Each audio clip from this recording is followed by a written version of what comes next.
दोस्तों नमस्कार।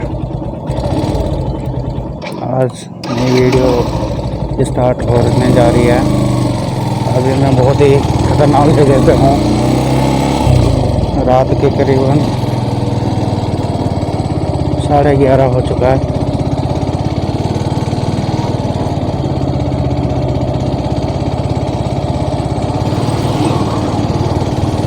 और मैं जा रहा हूँ अभी अपने घर की तरफ। और आप देखिए ये पूरा नाला है।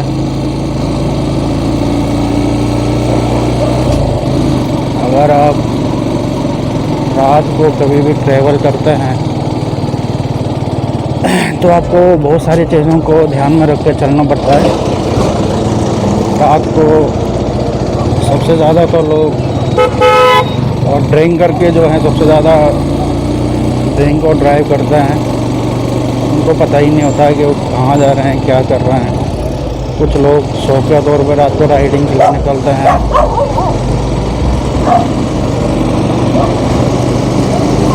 और कुछ लोग मजबूरी से निकलते हैं जिनको अपनी रोजी रोटी कमानी है, अपने बच्चों का पेट भरना है, तो मजबूर है। और रात के अभी देखिए 11:30 बज रहे हैं। ये भाई साहब आगे ट्रक चला रहे हैं। अभी पूरी रात भर ट्रक चलाएंगे। कई बार ऐसा होता है अगर लॉन्ग रूट मिल गया इनको तो इनको बहुत ज़्यादा परेशानियों का सामना करना पड़ता होगा रोडों पे। हल्के से भी नींद के झपके अगर आ गए हैं तो बहुत बड़ा नुकसान हो सकता है।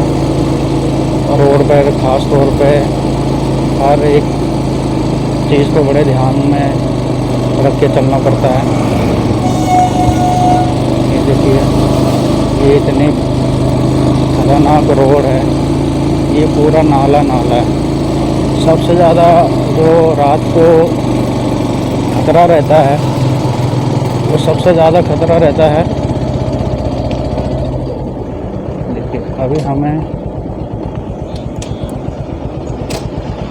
कौन से रूट पे जाना था, हमें इस रूट पे जाना है।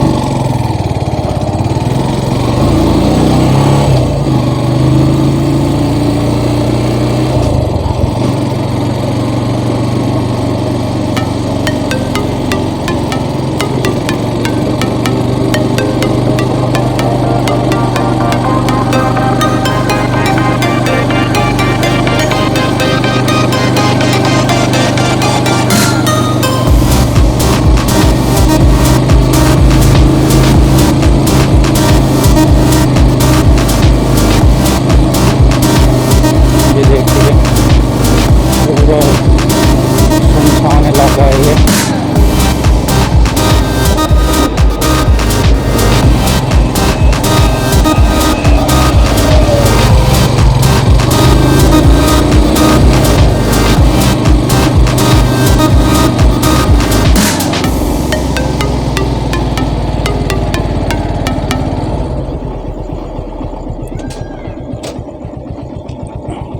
जो हम अभी आए थे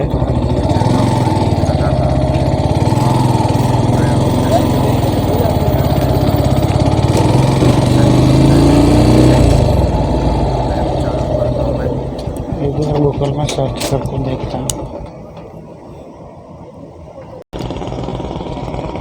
अभी हम सुनसान रोड पे, जिसको नजफगढ़ का नाला कहा जाता है। और आज हम राइड करते करते आपको कुछ छोटे छोटे टिप्स देते रहेंगे जैसे जैसे हमें दिखने को मिलेंगे और हम आपको आपके साथ ज़रूर शेयर करेंगे।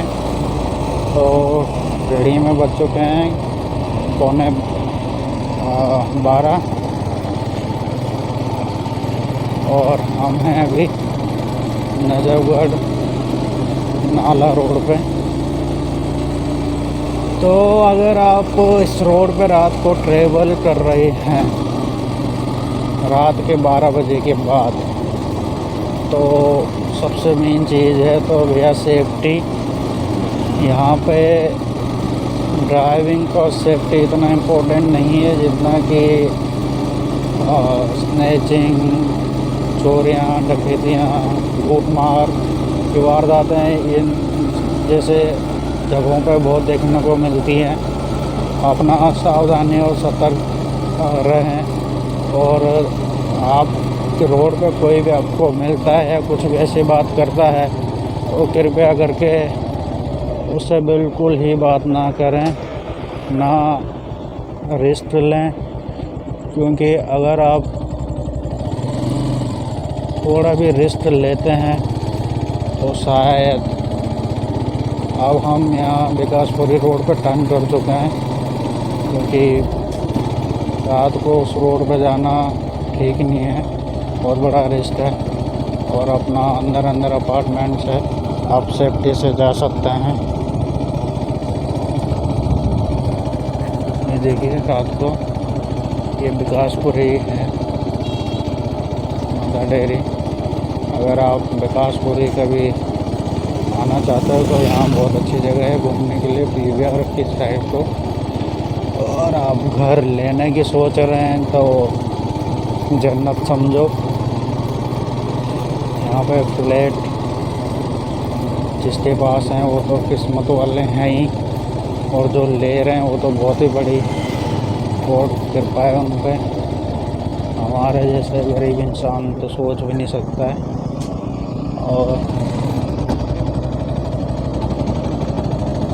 अभी हम बिना मैप के चल रहे हैं, तीर तुक्के में देखते हैं।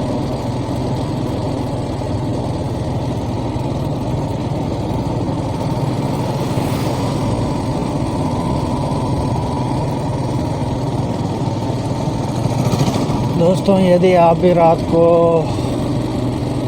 कहीं पे कोई भी चीज़ ड्राइव करते हैं, वीडियो बनाते हैं या विकासपुर की तरफ आप रहते हैं, यहाँ की जो भी अच्छी चीज़ है उसके बारे में हमें बताइए, कमेंट कीजिए, ताकि जो लोग हमसे जुड़े हुए हैं या जो जुड़ रहे हैं या जो जुड़ेंगे फ्यूचर में, जैसे ये मनीष एजेंसीज़ है, इधर अग्रवाल है, आप देख सकते हैं। बड़ा पॉश इलाका जिसको कहते हैं वो है ये।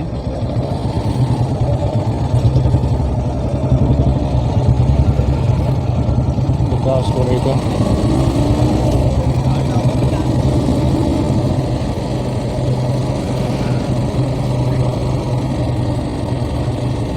लोग यहाँ पे आप 12 बज रहे हैं तो आज यहाँ पे सब्जी मार्केट थी शायद, तो अभी ऐसा लग रहा है कि जैसे 8 बजे या 9 बज रहे हैं वहाँ, तो इतना फ़र्क पड़ नहीं रहा। लो भाई,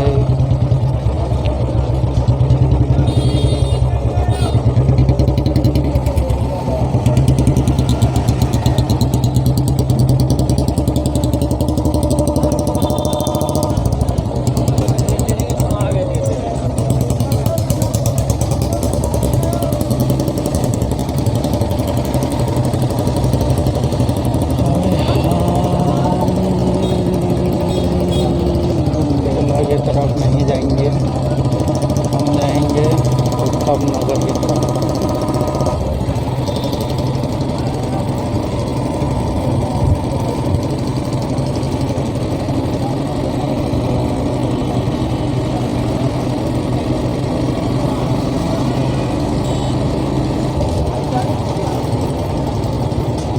ये है दोस्तों विकासपुरी का गुरुद्वारा, और ये 793 नंबर बस जा रही है। इससे आप अंदाज़ा लगा सकते हो कि अगर ये बस अभी इस टाइम पे यहाँ से जा रही है तो मतलब 12 बजे ये रोज़ रात को नाइट सर्विस में इस टाइम पे जा सकते हैं। जो लोग रात को बस का वेट करते हैं या जिनको आइडिया नहीं है टाइमिंग का, वो अपना 12 बजे या आज की डेट में तो बहुत सारे ऑनलाइन ऐसे सर्विसेज हैं जिसके बारे में लोग पता करते हैं, पता चल जाता है लोगों को, लोग देखते हैं सारी चीज़ें।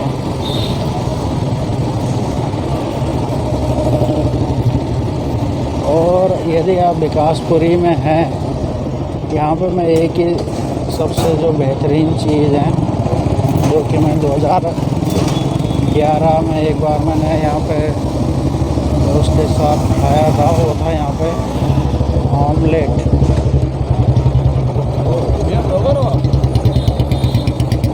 उस टाइम पे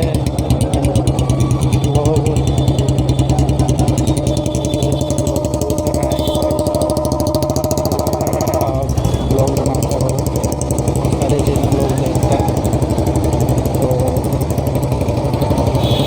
मैं तो अभी स्टार्टिंग में, ये लोग तो सब एक्सपर्ट होंगे, आप देख सकते हैं, बना सकते हैं। ये बर्गर पॉइंट है, यहाँ पे बड़ी फेमस थी इस टाइम पे।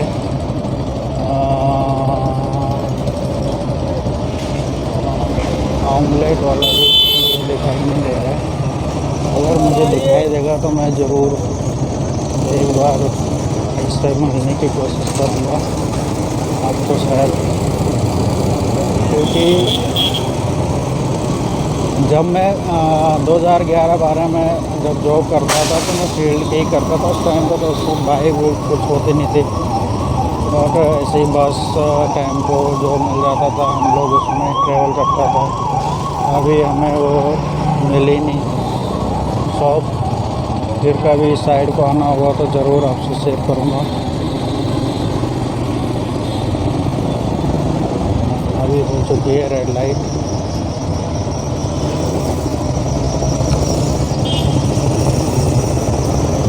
और आप रेड लाइट हो चुकी है, और यही यहाँ भाई साहब को कह रहे थे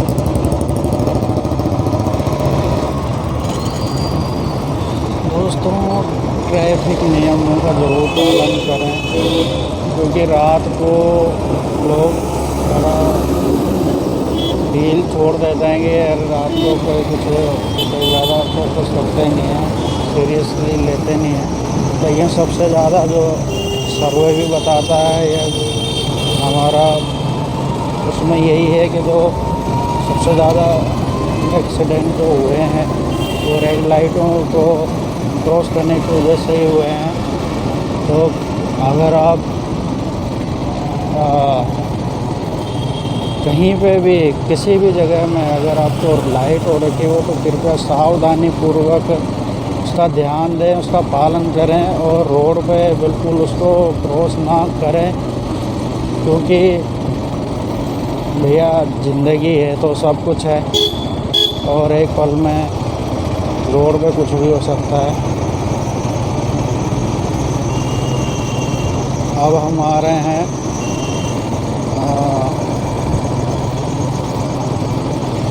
डिस्ट्रिक्ट सेंटर, ये फ्लाईओवर, ये जो फ्लाईओवर है ये रात को बंद हो जाता है।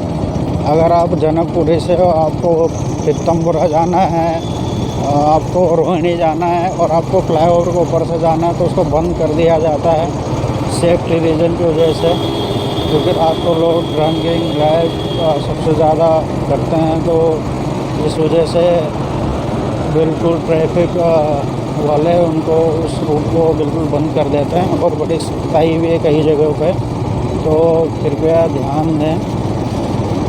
अब हम आ चुके हैं, ये सामने आपको जो पुल दिख रहा है ये है जनकपुरी फ्लाईओवर, और ये देखिए ये भाई साहब को पता है कि मैं इंडिकेटर दे रहा हूँ फिर भी कहाँ से कहाँ मोड़ रहे हैं। ये नहीं कि अपनी स्पीड को स्लो करें और पीछे जो आपके आगे जा रहा है उसको जाने दें। ये सबसे बड़ी लापरवाही होती है जो हमारे रोड पे देखने को हमें मिलती है। लोग ध्यान नहीं देते हैं, लोग ये सोचते हैं कि ये तो बाइक वाला है, मैं कार वाला हूँ, तो मैं तो भैया अपने स्पीड में चलूँगा, ये नहीं सोचता कि यार अगला भी चल रहा है रोड पे, इंडिकेटर दे रहा है आपको, आप पीछे से देख रहे हैं तो आप उसको फॉलो क्यों नहीं करते हैं। अगर मैं मुझे ये लगता है कि भाई साहब वो पीछे से तेज़ आ रहा है और मैं और तेज़ कर दूँ तो एक्सीडेंट होना तो लाजमी है, तो ऑब्वियस ही चीज़ है कि होगा ही होगा। मुझे लगेगा कि भाई साहब वो रुकेंगे और उनको लगेगा कि ये रुकेंगे। अब मैं पीछे तो मैं इतना ध्यान से नहीं देख सकता, मुझे तो आगे पीछे सारी चीज़ें देखनी, क्योंकि मैं इंडिकेटर दे चुका हूँ। अगर मैं इंडिकेटर दे दिया मैंने, उसके बाद तो पीछे वाले की जिम्मेवारी बनती है कि आगे वाले क्या किस तरफ इशारा कर रहा है उसको जाने दें। तो ये चीज़ें लोग भूल जाते हैं रोडों पे। और सबसे ज़्यादा जो केसेस ऐसे पे ही रोडों पे देखने को मिलते हैं। मैंने जो अभी आपने भी देखा होगा कि लोग बड़ी ही लापरवाही करते हैं इन सब चीज़ों में। अभी जैसे बत्ती हो रखी, मैं जा रहा हूँ, अब ये भाई साहब ये देखिए 3 बंदे पहले ही बैठे हुए हैं रोड पे, ऊपर से इनको लाइट भी क्रॉस करनी है। अब जब ऐसे लोग ट्रैफिक नियम का पालन नहीं करेंगे तो क्या होगा, आप ही बताइए, आप ही सोचिए ज़रा कि सरकार, ट्रैफिक डिपार्टमेंट, सारे जितने भी सुविधाएं हैं, ये संपर्क केंद्र हैं, हेल्थ सेंटर है, सब लोग आगाह कर चुके हैं कि भैया रात हो या दिन में 2 scooter only for 2 wheelers are only 2 पहिए का वाहन सिर्फ 2 आदमियों के लिए, लोग 3 ऊपर।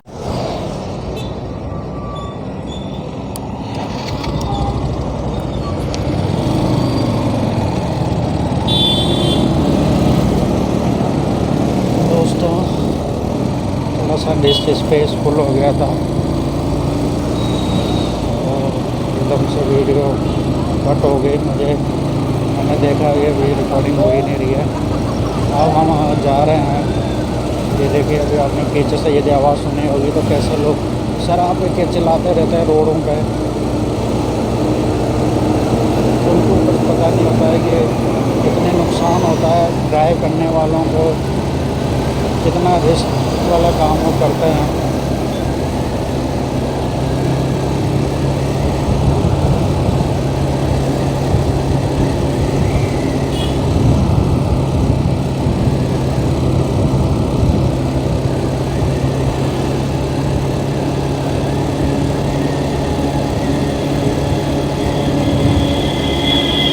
हम जो आगे हैं ये है C4E मार्केट, इसको कहते हैं।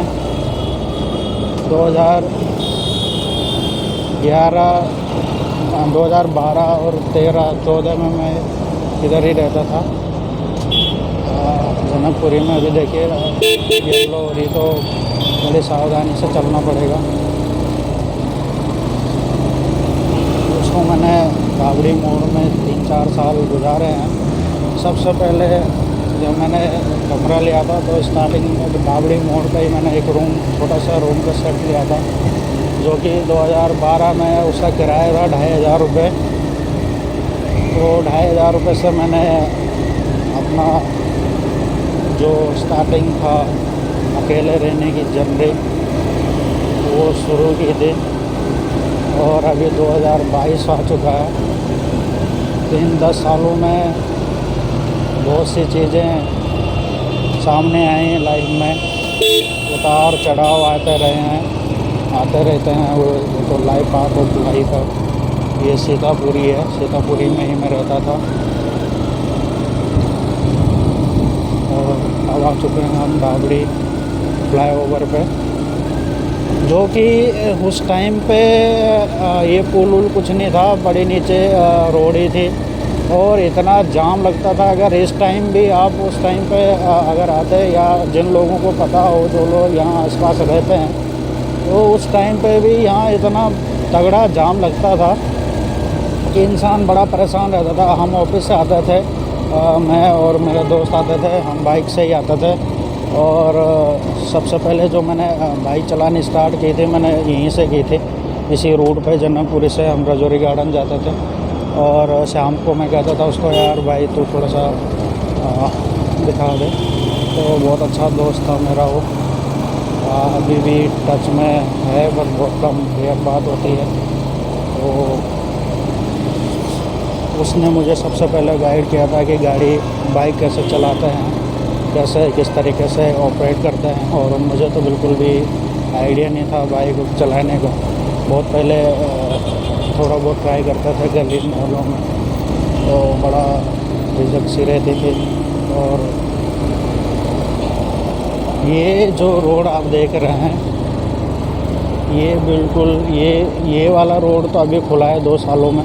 नहीं तो 4-5 साल से मैं यहाँ पे जब महाबल मिश्रा यहाँ के वो थे, उस टाइम पे यहाँ बड़ा उन्होंने इस चीज़ के लिए बड़ा सहयोग दिया है जनता को। यहाँ पे बहुत सारा फ़ायदा मिला है, क्योंकि यहाँ पे छोटी छोटी दुकानें लगी रहती थी, मसाला सब्जी वगैरह की, जो कि लोगों को काफ़ी परेशानियाँ होती थी उस टाइम पे। सबसे ज़्यादा बस ड्राइवरों को बस 1-1 घंटे तक भी यहाँ पे खड़ी रहती थी। कई बार लोगों को जाम भी मिलता था, और उस वजह से लड़ाई झगड़े भी बहुत देखने को मिलते थे। और आज की डेट में देखिए, बिल्कुल दूसरे में बात करूँगा, अगर आप डाबड़ी मोड़ पे दादा देव हॉस्पिटल आना चाहते हैं और यहाँ के बारे में अगर आप कुछ जानना चाहते हैं तो आप मुझे व्हाट्सएप में कमेंट कर सकते हैं, क्योंकि मेरे यहाँ पे दोनों बच्चों का जन्म हुआ है और सारी चीज़ों का मुझे यहाँ एक्सपीरियंस है। कहाँ पे रहना है, कहाँ पे खाना है, कैसा रहना है। और दिल्ली गवर्नमेंट की तारीफ़ करनी पड़ेगी कि ये हॉस्पिटल जब से केजरीवाल की सरकार आई है उसके बाद इतने चेंजेस देखने को मिले हैं यहाँ पे। क्योंकि पहले जो वेटिंग रूम था वो बाहर ही लोग रहते थे, बड़ी गर्मियों में लोगों को बड़ी परेशानी होती थी आने की जाने की। उसके बाद जब केजरीवाल की सरकार आई है, उसके बाद 1-2 सालों के अंदर ही यहाँ पे इतने चेंजेस हुए हैं इस हॉस्पिटल में। लोगों को सुविधाएं मिलनी शुरू हुई प्रॉपर तरीके से। टोकन की पहले ब्लैकमेलिंग होती थी, लोग अपने अपने रिश्तेदारों को पहले लगाते थे, बाद में बाहरी लोगों को देखते थे। उस पर भी काफ़ी कंट्रोल हुआ है। और जो रात को जो पेशेंट के साथ रहता है उसके लिए एसी रूम बाकायदा बनाया हुआ है पूरा। आप अंदर आएंगे तो मैं जून के मेरा एक बड़े वाला बेटा जून में ही हुआ था। वो सबसे पहले जब मैं यहाँ रात को था, तो रात को जब मैं रहा यहाँ पे, तो पहले तो मुझे लगा कि यहाँ पे कैसे, बाद में मुझे पता चला कि यहाँ पे एक रूम है, पूरा सिटिंग एरिया बना रखा है प्रॉपर तरीके से। और वहाँ पे आप नाइट में भी रह सकते हो, टोकन लेना पड़ता है उसके लिए आपको गार्ड से। तो आप अगर रात को अंदर सोते हैं तो आपको पता ही नहीं चलेगा कि गर्मी हो रही है बाहर, कितनी गर्मी हो रही है। और पूरा एसी लगाए हुए हैं, बिल्कुल बहुत बढ़िया तरीके से व्यवस्था की गई है, जिसके लिए हम केजरीवाल सरकार का बड़ा धन्यवाद देना चाहेंगे। क्योंकि जब से केजरीवाल सरकार आई है दिल्ली में, उसके बाद से बहुत सारे चेंजेस देखने को मिले हैं आम इंसान के लिए, मेरे जैसे आम आदमी के लिए, जो गरीब आदमी है उसके लिए, कि सब नियम एक बराबर है। लोग लाइसेंस बनवाते थे पहले पैसे दे के, जिसके पास पैसा होता था उसी का बनता था, जिसके पास नहीं होता था उसका नहीं बनता था। आज के डेट में केजरीवाल सरकार ने नए नियम जो निकाले हैं, जो ट्रैक बनाए हैं, क्योंकि सबसे ज़्यादा जो भारत में जो एक्सीडेंट हो रहे थे वो थे लापरवाही की वजह से। जो ड्राइविंग सही से नहीं करते हैं लोग, रोडों पे बिना गाइडलाइंस के, बिना लोगों को उसके बारे में जानकारी होते हुए भी लोग रोडों पे निकलते थे, और उस वजह से काफ़ी एक्सीडेंट देखने को मिलते थे रोडों पे। तो वो सब बड़ा कंट्रोल किया है गवर्नमेंट ने। और एक आदमी क्या करेगा ये देखिए, आप बताइए। सामने से गाड़ी आ रही है, रॉन्ग साइड आ रहा है और फुल स्पीड में आ रहा है। वो ये नहीं देख रहा है कि सामने से गाड़ी आ रही है, लाइट जली हुई है, इंडिकेटर जला हुआ है, नहीं, बिल्कुल भी नहीं, बताइए।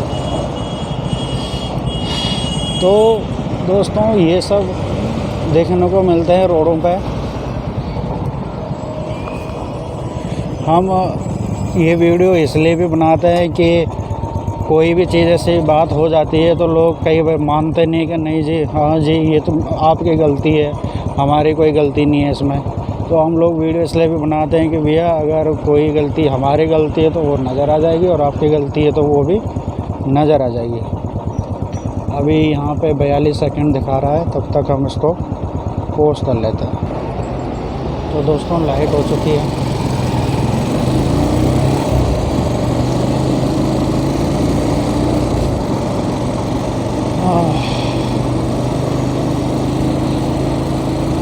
अभी पिछले 1-2 दिनों से दिल्ली में बारिश हुई है, रात को मौसम में बहुत ज़्यादा फ़र्क है। अभी 2 दिन पहले तो बिल्कुल हालत यहाँ पर गर्मी वाले इतने ज़्यादा हो रहे थे कि गर्मी बिल्कुल 50 पे जा रही थी डिग्री सेल्सियस पे, और अभी नॉर्मल है। राहत है लोगों के लिए, जो लोग ड्राइविंग करते हैं, रिक्शा चलाते हैं, रेहड़ियाँ लगाते हैं, पूरे दिन भर लोग रोड पर काम करते हैं, मज़दूरी करते हैं, उन लोगों के लिए अभी थोड़ा सा राहत है। बाकी ये दिल्ली है, यहाँ कोई चीज़ ज़्यादा दिन टिकती नहीं है। यहाँ सर्दी भी बड़ी भयंकर होती है और गर्मी भी बड़ी भयंकर होती है। ये देखिए जैसे लाइट हो गई है, अब बहुत सा कोई नहीं रुकेगा यहाँ पे।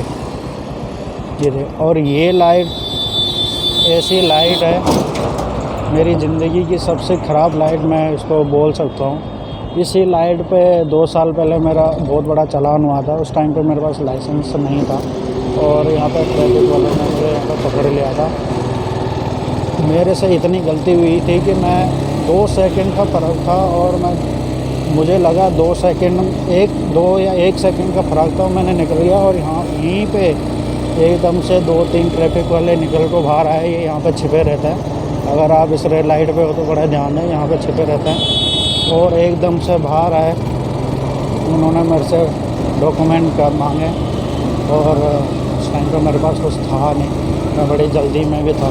मेरा दूसरे बच्चे की डिलीवरी हुई थी और मैं उसको घर ले जा रहा था, तो बीवी बच्चों को मैंने गाड़ी में बैठा रखा था और मैं उसके पीछे पीछे फॉलो कर रहा था। और कई बार होता है इंसान ये सब चीज़ों जल्दीबाजी में ध्यान नहीं देता है, तो मेरे से भी गलती हो गई, गलती ही कहेंगे इसको। मुझे लगा गाड़ी के पीछे पीछे निकल जाता हूँ, 1 आधा सेकंड में क्या फ़र्क पड़ेगा। लेकिन उस दिन बड़ा अफसोस हुआ ज़िंदगी में। एक तरफ खुशी का दिन था मेरे लिए, और शायद इसी खुशी की वजह से मैंने इग्नोर कर दिया। 11,000 रुपये का चालान बनना पड़ा इस चीज़ के, जो कि 2-3 महीने सेटलमेंट नहीं हुआ। मैं लोक अदालत में भी गया था, वहाँ भी मेरा नहीं हो पाया, क्योंकि वहाँ टोकन की बड़ी समस्याएं होती हैं। आज भी अगर आप लोग अदालत में जाएंगे तो 3-4 महीने में एक बार ही वो लगती है, और उसमें 100-200 लोगों का ज़्यादा से ज़्यादा नंबर आता है, और भरने वाले करीबन बहुत हज़ारों में लोग होते हैं वहाँ पे।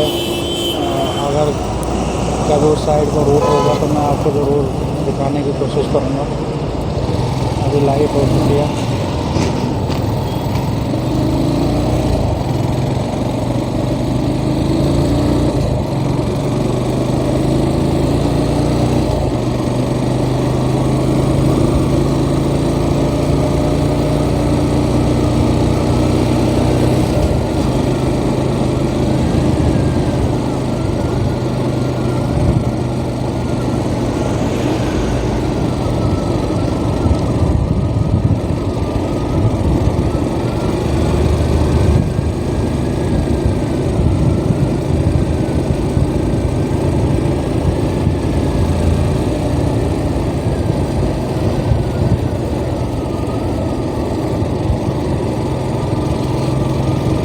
अब निकलते हैं घर, टाइम काफ़ी हो गया।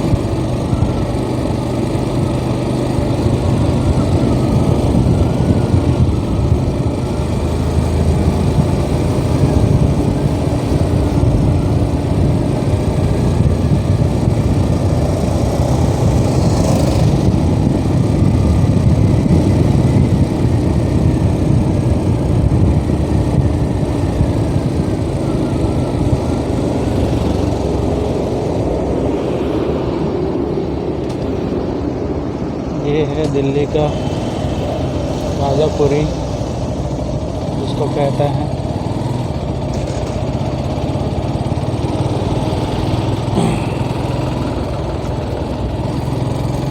और अब हम टर्न कर रहे हैं द्वारका सेक्टर 12 की तरफ।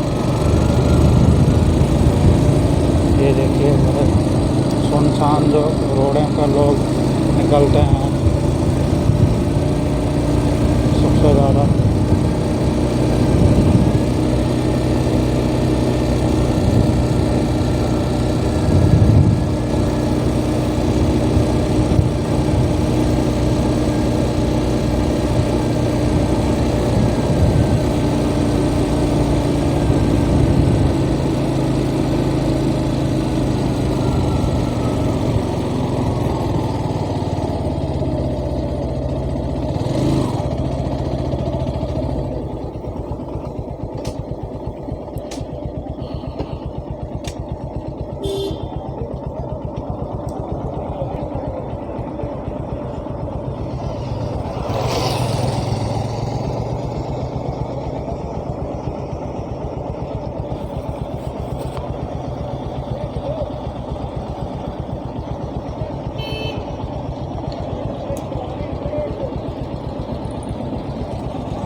ये है द्वारका।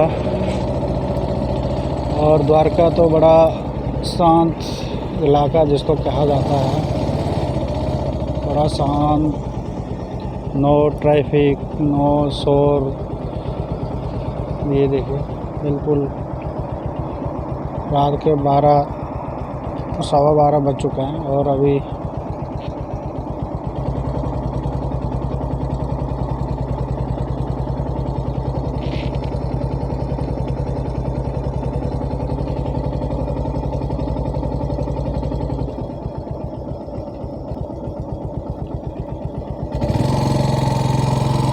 ग्रीन हो गया। थोड़ा सा स्पीड बढ़ा लेते हैं, नहीं तो बड़ी देर हो जाएगी हमें घर जाते जाते।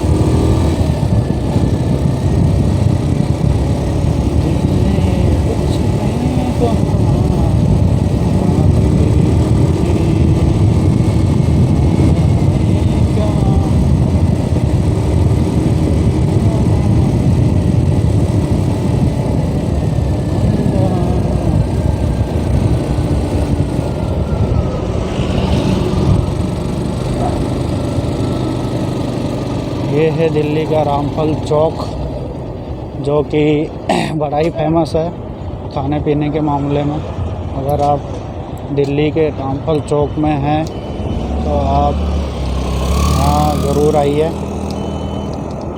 यहाँ का जायज़ा लीजिए। ये देखिए लोग कैसे सफ़र करते हैं रोडों पे।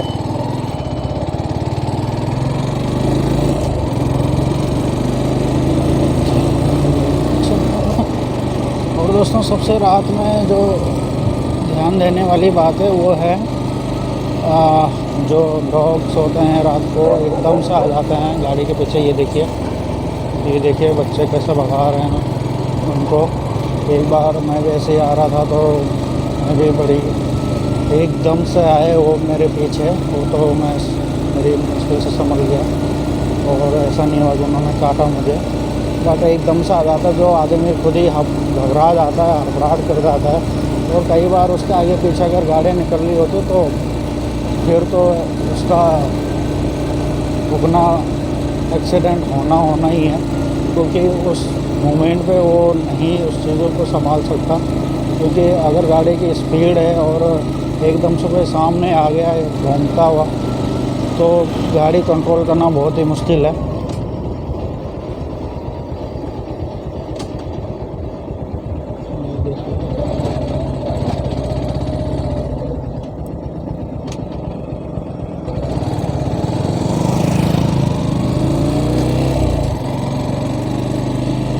ये आगे हैं हमारा नान वाला रहता है यहाँ पे, हरिद्वार छोले कुलचे के नाम से। कई बार हम दिन में आ जाते हैं। और यहीं मेरा ऑफिस है दोस्तों, सेक्टर 12 में। ये है द्वारका सेक्टर 12 में वेंसप्स हॉस्पिटल। अगर इमरजेंसी है तो आप इस हॉस्पिटल में विज़िट कर सकते हैं। बहुत ही फेमस है और महंगा भी है। महंगा इसलिए कि कोविड के टाइम पे हमें गांव जाना था और उस टाइम पे कहीं टेस्ट नहीं हो रहा था, तो इस हॉस्पिटल में टेस्ट तो हो गया था, लेकिन काफ़ी एक्सपेंसिव था। एक टेस्ट करीबन 2500 रुपये ले रहे थे ये लोग, एक टेस्ट है। अगर हम 5-6 जनों का जो टेस्ट करवाया था मैंने यहाँ पे, तो ये पेट्रोल पंप है।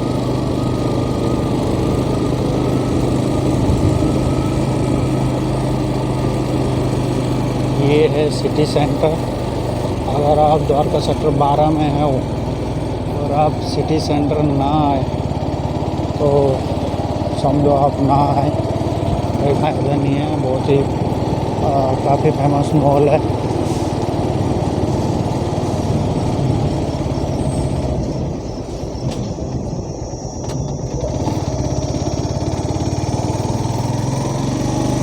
ये है सेक्टर 12 का मेट्रो स्टेशन।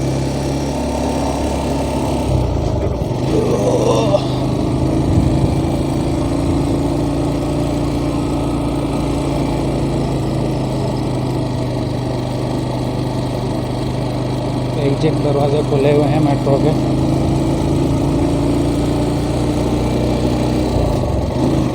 तो दोस्तों आज के लिए इतना ही। आपको हमारी वीडियो कैसी लगी आप हमें कमेंट कर सकते हैं। और आप द्वारका में रहते हैं तो आप अपनी राय हमें दे सकते हैं। अगर आपको कोई भी जानकारी चाहिए आप हमें नीचे कमेंट कर सकते हैं। हम कोशिश करेंगे कि आपकी जो भी नियर बाई प्रॉब्लम है उनको रिजॉल्व करें, और जो भी हमसे जितना भी हो सके हम आपको पूरी से पूरी जानकारी दें। ये है बड़ा फेमस होटल। अगर आप सेक्टर 13 में हैं तो ये द्वारका सेक्टर 13 का रेडिसन ब्लू होटल है, जो काफ़ी फेमस है। रेडिसन ब्लू के नाम से जाना जाता है। आपको अगर रेडिसन ब्लू में आना है तो आप ये देखिए, बहुत बड़ा होटल है ये।